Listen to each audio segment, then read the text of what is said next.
Hello, everybody. This is Calvin again, coming back to you to talk about a very important topic. As someone that has worked in the social services field, I have worked with the aging population for a while, and there's a few things that I've learned about working with individuals that have dementia. And so today I want to just give you 3 quick points to remember when you or someone you know is caring for or is conversing with someone that has dementia. The first thing we want to remember is to acknowledge and accept them. So many times we try to force those that have dementia to be somebody else when they're currently at the mental aging stage where they are. Even though they may be 80 years of age, they may actually believe that they're 25 at this time. And so if that's where they are, I just want to encourage you to really just try to acknowledge that that's where they are and have a conversation about what's important to them at that time. It can be a really good benefit for you to do that because remember, they have dementia right now. So that means that their memory has been affected and their chronological way of thinking about things has changed. So just remember that whenever you're working with someone that happens to have dementia, or you're going to visit, or you're caring with the person that has dementia. Because as always, we want to remember that the focus is on them and not on us. The more we're there to serve and to really make it about them, then the better our visit and the better our just the better time we'll have with them. The second thing to remember is we got to stop correcting them. So many times I've seen family and individuals become frustrated and disappointed when a person that has dementia, that family member just doesn't remember that loved one that has dementia doesn't remember that important event, or they don't understand who they are, and it just leads to a really bad time. And it doesn't necessarily make it easy, but the less we can focus on correcting and the more we could just focus on connecting, then the better time we can have with that person. So I just want to encourage you, go where they go. That's a great thing to do, is just to go where they go. If they want to talk about having a walk in a park, or they want to talk about how they just went to visit the doctor, or they just went to talk to Aunt Sue at the grocery store, then just find out what it's all about, because you're going to have a better time with them doing that than trying to force them to talk about something else. That's really important there.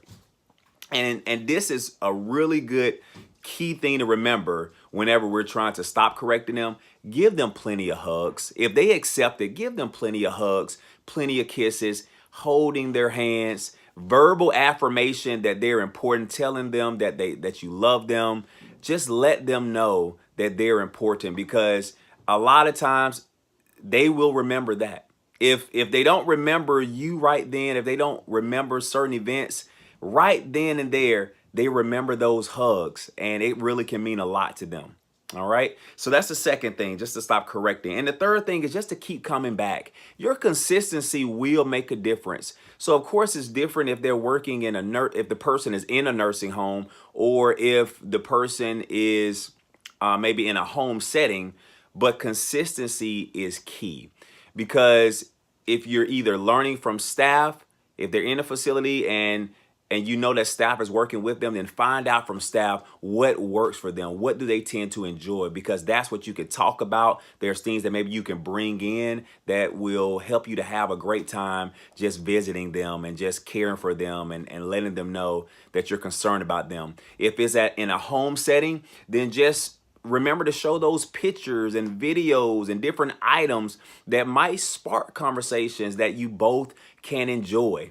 But consistency is key, and which can be tough. And so anytime that you're being consistent when you're working with, or when you're caring for, or when you're visiting someone that has dementia, remember, be aware of your feelings. I really don't want us to feel bad. Don't feel bad just because maybe you're frustrated. Don't feel bad because you're disappointed. That's not even what I'm saying. What I want us to do, though, is to be aware of it, because if we're aware of it, then we can take the time to distance ourselves to make sure that we're taking care of us. So that way we don't allow that tension and those particular emotions to affect the person that has dementia, because they can feel it. Even if they can't have maybe a coherent conversation with you at that moment, they can feel it. So make sure that you're receiving professional and personal support for you. Take care of yourself and continue to come back and visit them, because it will be a benefit. It's not necessarily easy, but because the focus is on them, I know you're going to keep coming back. So I just wanted to share those quick pointers with you about communicating better with someone that has dementia. I hope that it was a help to you. If it was, make sure you share it with somebody else, and let me know if there's other topics that you would like to know in the field of social services or any topic in general. Thanks so much for listening, and have a great one. Bye-bye.